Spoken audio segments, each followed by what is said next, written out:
Sadiq, ba sai na gaya muku asalin sunana ba, amma kuna iya ce min Gimbiya, kuma akan ce min mai manyan ɗuwawuka. Kuna iya ce min Gimbiya mai ɗuwawu. Zan ba ku labarin haɗuwana da wani yaro da ake cewa Sadiq. Ni mace ce, 'yar shekara 35, kuma ina da matuƙar sha'awa. Namiji ɗaya baya iya gamsar da ni, shi yasa aurena baya yin lasting, domin na fi ƙarfin namiji guda. A dalilin haka nake da na auri maza da yawa. Aurena yake mutuwa saboda sha'awata. Nake kashe aurarrakina domin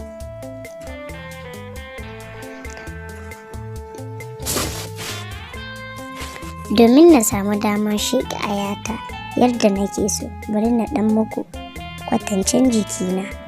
Ni Black Beauty ce, ina da tsayi da jiki kaɗan, ga nonuwana 'yan daidai, amma kamar yadda na gaya muku, bayana ina da manyan ɗuwawuka irin waɗannan wanda suke kaɗawa da kansu ɗinnan. Ina tafiya suna shagwaba. Gashi dama bana da fant, ina 'yar secondary school. Ina matuƙar son bura, kuma na ƙware a yin maɗigo. Mun fara hira da Sadiq a Facebook. Duk lokacin da na ji ina sha'awa kuma ba kowa a kusa da ni, nakan hawa Facebook sai mu yi hirar batsa da maza ko mata. Ina ƙwaƙula gutsuna har na kawo, amma ba wanda nake jin daɗin hirar batsa da shi a cikin maza kamar Sadiq. Ya san irin kalaman da zai gaya min, hankalina ya tashi, gindina ya yi ruwa kamar an kunna famfo. Idan muna hira da shi, ji nake kamar muna tare. Yana cina da ƙaton buransa. Ranar muna gama hirar batsa da shi, na kawo ruwa, shi ma ya kawo ruwa. Sai na ce mishi, gaskiya ina so mu haɗu. To dama shi ma yana son mu haɗu, amma ba damuwa, shi ma za mu haɗu a wani gari. Gashi ni da shi ba ma gari guda. Ranar sai na ce mishi zan tura mishi kuɗin mota ya zo ya yi weekend a gidana, tun da dama ni kaɗai ce. Zan harji nake kamar weekend ɗin ba ta gudu, domin na damu weekend ɗin ta yi Sadiq ya zo. Tun ranar Alhamis na fara gyaran jikina irin wanda ake yi amarya, domin ina son in yi asalin rikitar da Sadiq idan ya iso. Ranar Juma'a da safe na sha kyau, na sha turare, na aske gashin gutsuna, gashin duka na gyara jikina, na yi fresh. Ina jiran Sadiq, ina ta kwalliya wayana domin in ji, ina kallon wayana domin in ji kiran shi. Ya ce sai ga kiran shi, ce min ya iso tasha in zo in ɗauke shi. Da misalin karfe 5 na yamma ya kira ni, wai sun iso tasha. Dama na yi wanka, na shirya, ina jiran shi. Doguwar riga na sa, amma ban da brazier. Ba abin da na sa a ƙasan doguwar rigan, ko undis babu. Ina jiran rigata a jikina kaɗai take, tana shiga tsakanin duwawuna. Haka na ɗauki gyalena na rufe kaina, na shiga mota, na je tasha, na ɗauko Sadiq. Ina isa bakin tasha sai gashi nan a gefen titi yana jira na. Ya sha wanka irin na gayen zamani. Ina ganin shi sai na ji gindina ta fara jiƙewa. Na yi fakin daidai gefen shi na saukar da glass ɗin motata. Dama motan tintic ne, bai gane ni ba, sai dai da na saukar da glass ɗin yana gani na ya ce, ya yi murmushi, ya buɗe ƙofar mota ya shigo, yana ƙare min kallo ya ce, Gimbiya kenan, kin fi kyau a asali fiye da yadda na ga hotonki. Na yi murmushi na ce, na gode. Tun kafin mu isa gida na ɗaga rigata sama domin ganin cinyoyi, ana ganin cinyoyi a lokacin da nake tuƙi. Sadiq yana ganin cinyoyi na ya ciro buransa ya fara shafawa a hannuna guda. Ya fara shafa cinyata. Na ce mishi, baby ka yi a hankali, karfa kasa mi accident. A lokacin nan gindina ya jiƙe sharaf har kan kujera motata. Muna isa gida na sauka a mota, yana bi na a baya. Na san yana kallon yadda duwawuna suke kaɗawa, ni kuma na ƙara kaɗa su. Shi dai kawai muna shiga cikin falo na ji tas ya murza min duwawuna. Dama tun kafin ya zo na gaya mishi cin walakancin da nake so ya ƙara ya yi min a duwawukana tare da kafce ni kuma sai kaɗa masa su nake. Daɗi nake ji kawai, sai ya tura ni ƙasa, sai da na yi masa goho, shi kuma yana bayana. Na yi sauri na cire kayana gaba ɗaya, na yi tsimbir ga kuma duwawuka ga shi nan na aske gaba na tas. Bayan na fara fari ne ya fara shafawa, yana kama nonuwana daga baya, yana kisin ɗin bayana har zuwa wuyana. Can na ji yana saukar da kanshi har ya iso wurin duwawuna. Ni kuma kai hannuna na wuce masa, na kamo hannuwansa na kai shi gurin. Kawai sai na ji harshen shi a kan gutsuna.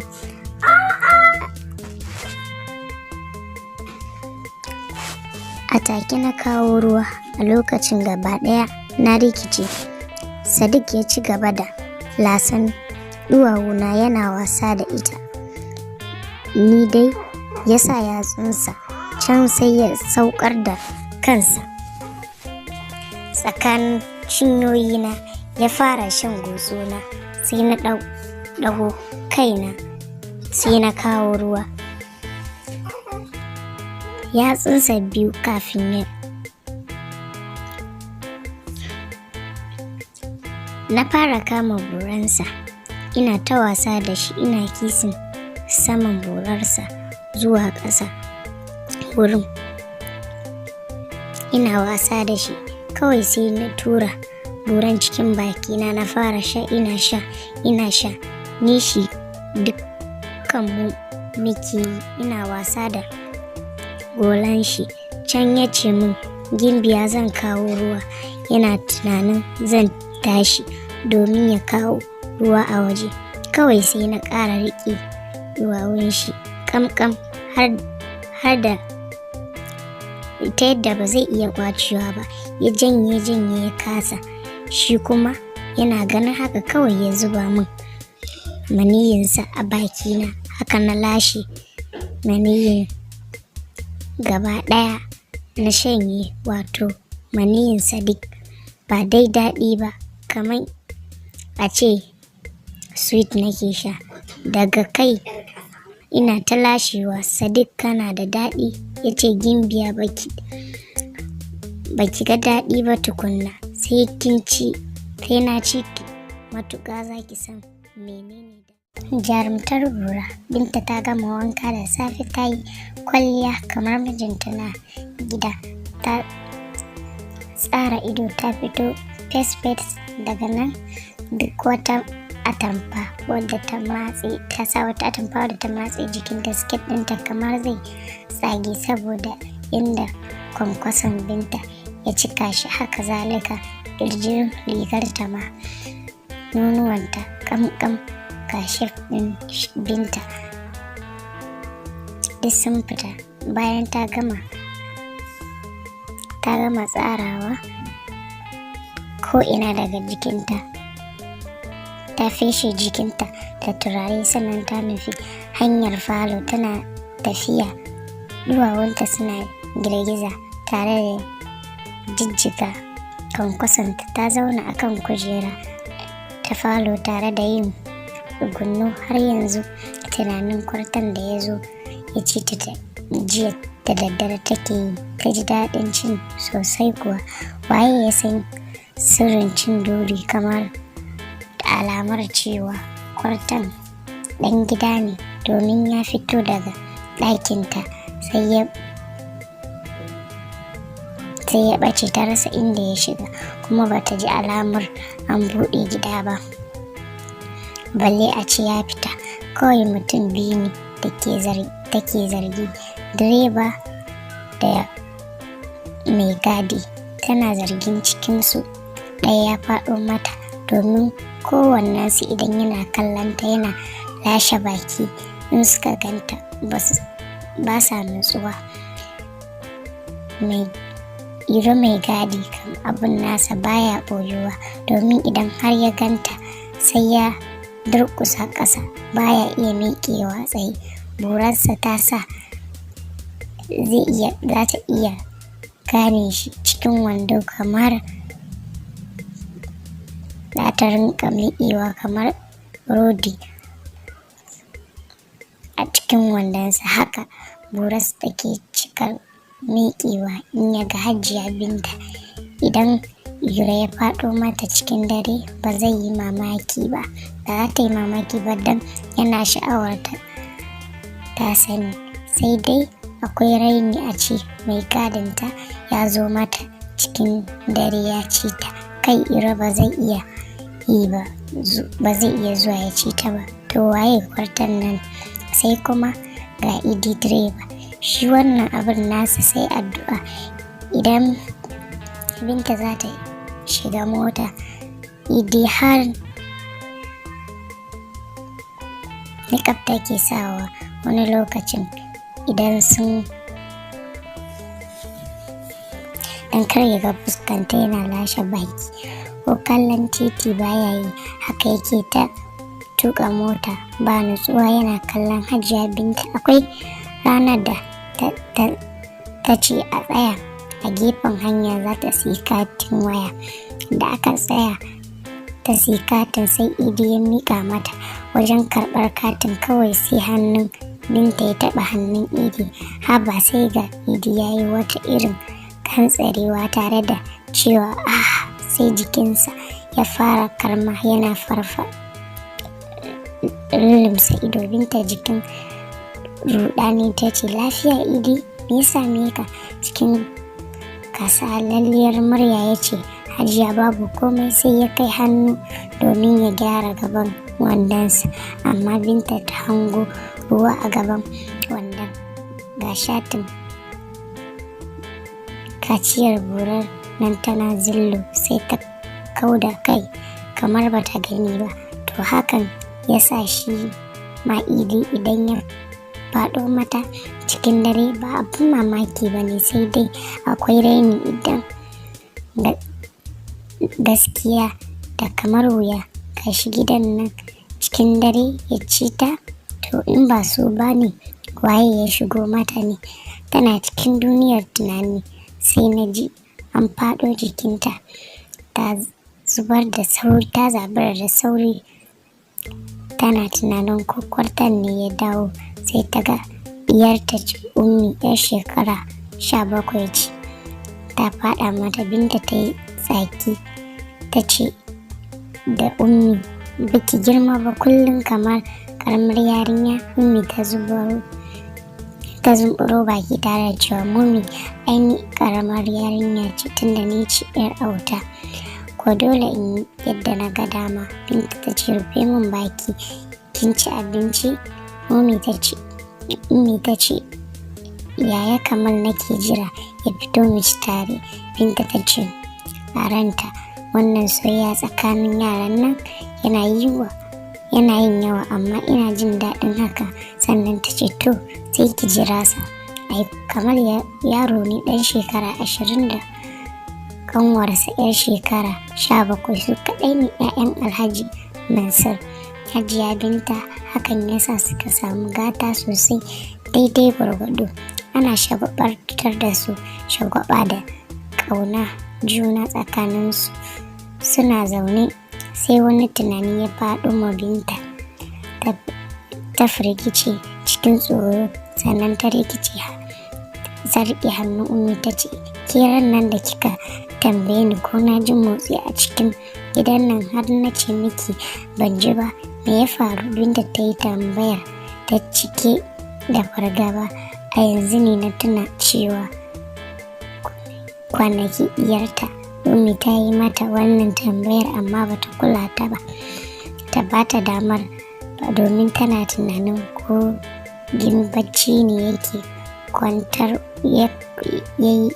da Ummi. Yanzu kuma da kwarton ya shigo mata, yaji sai take tsoron kar dai shi ne ya shiga wajen Ummi kwanaki. Ummi ta ce babu komai Mummy, dama dai kawai na yi tunanin na ji motsin namiji ne. Binta ta ce namiji kuma? Daga jin motsi mutum sai ki ji gane namiji ne? Ummi ta sosa kai tare da yin shiru, ta rasa abin cewa. Ita dai ba za ta iya gaya wa Mummy ɗinta cewa wani ya shigo yana cin gindinta da daddare ba, domin an shigo mata kusan sau 3 yanzu, amma ta kasa gane waye. Sai bacci mai ƙarfi ya ɗauke ta, sai kwarton ya shigo ya ci ta kuma ya sankama mata, ya tattaɓa mata nono. Idan suka kawo ruwa tare kafin ta da hayyacinta ya gudu. Ta kasa gane kowaye. Ganin Ummi ta yi shiru ya tabbatar ma da Binta zargin da ta ce, kai wani ya shigo miki, kun yi wani abu ne? Ummi ta kalli mominta cikin tsoro ta ce, wallahi Mummy ba kowa bane yake shigo min, ban san kowaye ba wallahi. Ummi ta fara ƙoƙarin kuka saboda tana gudun hukuncin da za a mata. Binta ta juyo Ummi jikinta ta ce, na san ba ke kika kawo shi ba, amma ya kamata ki sanar da ni. Ummi ta ce, Mummy ke ma an shigo miki ne? Binta ta ce, menene? Kamar karin ƙara jin wannan magana marar kunyar banza. Kawai shi kenan idan an shigo miki ni ma sai a shigo min, sai in karin ƙara ji. Ai in ya zo ni kawai lafiyar ki nake damuwa da ita. Tashi ki bani wuri.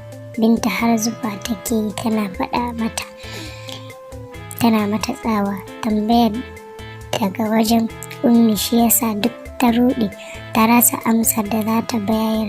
Ummi ta tashi ta guje ta yi ɗakinta. Ta gane cewa kwarton ya shiga wajen ummanta. Kenan wato rashin kunyar ma ita kaɗai ba ishe ta ba, har mamanta. Kwarton ke lallai kowaye wannan sai ta gan shi, amma fa ya iya cin duri, domin boron nan tasa idan ya soka mata gwatso sai ta ji kamar za ta bar duniya. Ummi ta rungume filo tana tunanin zuwan ƙarshen da kwarton ya mata lokacin da har goho ta yi masa don jin daɗin tana cikin bacci mai daɗi. Sai ta fara mafarki ta ga hannun mutum na cafkan nonuwanta, ana lokuda mata su a hankali cikin salon sarrafa nono. Wannan ga su da taushi daɗi. Ummi ta fara nishi tana cewa tana wannan nishi tana gantsaro ƙirjinta, tana jin daɗin murzakan nononta da ake yi har cikin kwanyarta. Daɗin abin na kai mata ko ina jikinta, can ƙasa ma tana jin motsin abin cikin durinta. Gindin na ta jiƙewa yake a hankali tana cikin nishi sai ta ji an ce, Ummi buɗe idonki.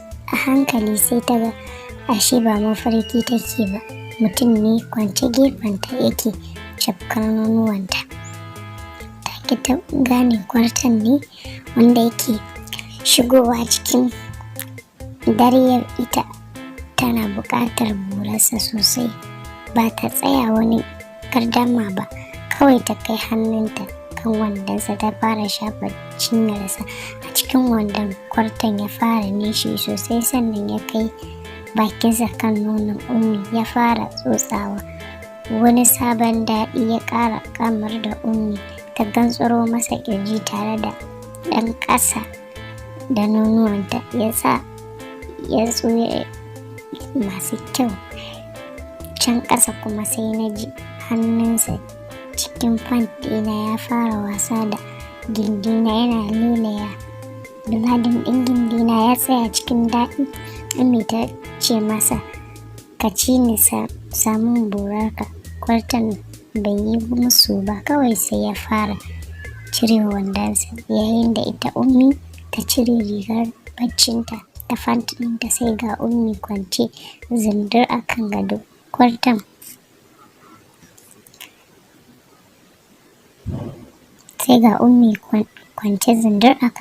Kwarton kuwa babu wando sai riga. Lurarsa nan fa ta kalli silin, ya juya Ummi ƙasa da shi sannan ya cire singlet ɗin shi gefe ya aje durinta. Ya kalli durinta ga ƙamshin ruwan gindinta tashi yake iska. Durinta ya yi caccaka ruwa yake sauki domin samun ya sauko da hannunsa kan gindinta. Domin samun irin wannan labaran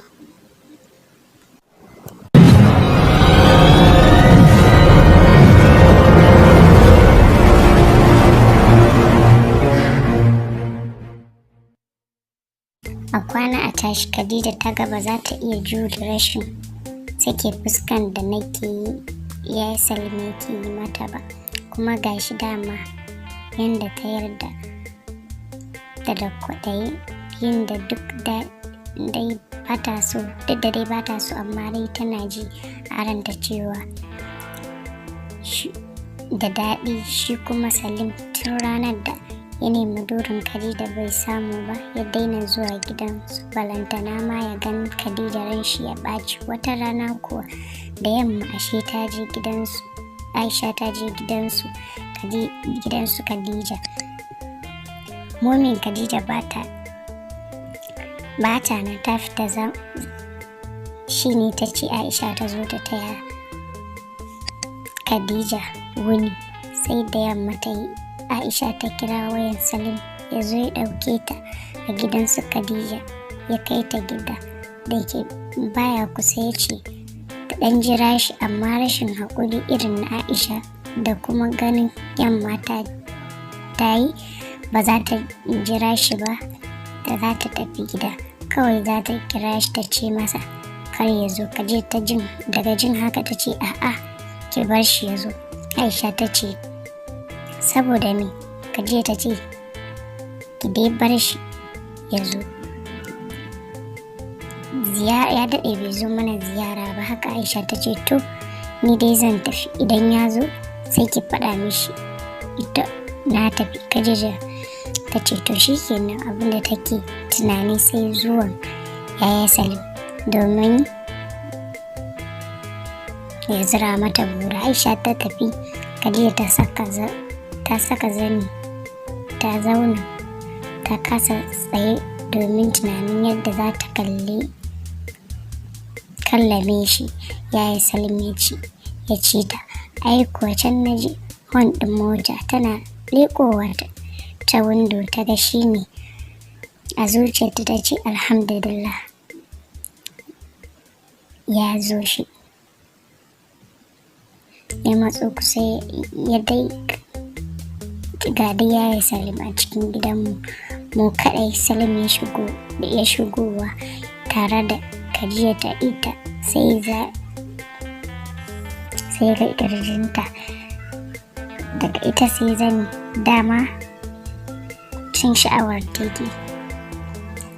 Ta san yanayin ƙarfin sha'awansa, shi kuwa yana ganin haka burar shi ta fara karkarwa, amma ya fuske saboda ɗan girman kai ne.